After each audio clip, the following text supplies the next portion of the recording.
Nah, saya khawatir itu kemudian ketika ini tanpa analisis bisnis yang jelas gitu ya, bisnis plan yang jelas, saya khawatir justru ini malah pada akhirnya kita tidak jelas. Misalnya tadi, ya jujur aja tadi misalnya Pak Agung kan tidak bisa menjawab break even value-nya berapa tahun nih. Nah, justru ini yang saya kira yang harus juga jadi bahan evaluasi dari pemerintah daerah bahwa hari ini Pak Kadis Parpora misalnya kan sedang mendorong desa wisata luar biasa saya kira. Tapi mungkin Bu Doris juga bisa mendorong juga hari ini juga bisa dipikirkan untuk bagaimana kemudian melakukan pembinaan analisis kelembagaannya, analisis bisnisnya loh, analisis investasinya itu loh. Iya. Ini kira-kira karena ini saya kira tadi bukan duitnya sedikit 800 juta, 1, sekian miliar. Harusnya di sini ada perdagangan juga sebenarnya Pak. Iya, harusnya ada perdagangan.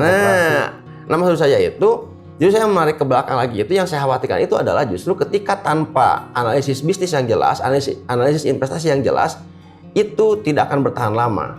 Dan ini kan kemudian saya juga jangan sampai kemudian kita berpikir bahwa atau teman-teman kepala desa berpikir bahwa kena malah ngajaran investasikan karena iya juga bisa desa wisata ya. Tekan gitu kan? Bisa kayak gitu. Ya makanya kan saya khawatir seperti itu. Ya. Tanpa kemudian ada analisis bisnis yang jelas, tanpa ada bisnis plan yang jelas kan gitu kan. Nah ini kan kemudian ya tadi itu tiba-tiba leungit duitnya kan, bangkrut atau seperti apa kan. Terus siapa mau seperti apa? Itu duit negara kok. Iya betul. Nah itu maksud saya itu yang harus kita pikirkan bersama-sama juga gitu. Saya di Komisi 2 lebih ke ruang itu gitu, ke ruang bagaimana kemudian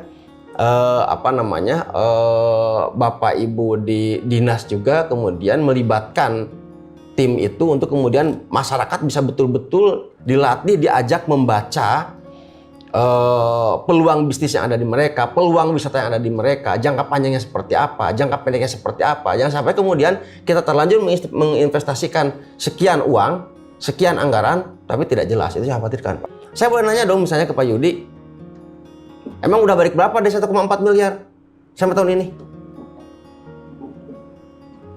Pak Yudi, udah balik modal belum sampai sekarang? Kalau ngomongin break even point, kayaknya jauh. Tapi setidaknya bahwa kita pernah beli dari PADES lapang bola lah, lumayan tanah bertambah gitu. Kalau yang lain jual tanah kas desa kan saya bertambah tanah kas desanya, begitulah Pak Ketua, berkah doanya Pak Ketua Ansor lah. nah gini Pak Muhajir, ini kan menarik. Maksudnya itu gini, kita ini saya pakai bahasa yang paling sederhana. Ngaluarkan duit 800 juta, ngaluarkan duit 1,4 miliar, ya kan? Nah, rencanakan supaya masyarakat sekitar berkembang.